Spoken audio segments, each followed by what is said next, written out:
কি ব্যাপার বলো তো? আর কি বলবো মহারাজ, আমার বাড়ির উঠোনে একটা কলা গাছ হয়েছে, আবার তাতে মোচাও ধরেছে। কয়েকদিনের মধ্যে মোচা থেকে কলাও হবে। সেই কলা বাজারে বিক্রি করে কিছু পয়সা পাওয়া যাবে, এটা ভেবেই মুখ থেকে আমার হাসি কান পর্যন্ত পৌঁছে গেছে।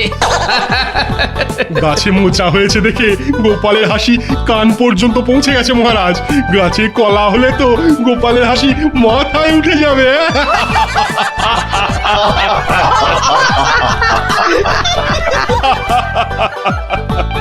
তবে সাবধান গোপাল, একটু চোখে। খালি বড় বড় ভাষণ। শোনো গোপাল, চুরি যদি হওয়ারই থাকে তাহলে সেটা কেউ আটকাতে পারবে না।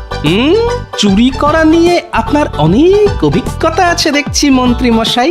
কি তুমি আমাকে চোর বললে? খুব খারাপ হচ্ছে কিন্তু গোপাল, এর ফল মোটেও ভালো হবে না। আমি প্রতিশোধ নেব। সেই রকম কিছু হয়েছে বুঝি? না না, ওরকম কিছু হয়নি।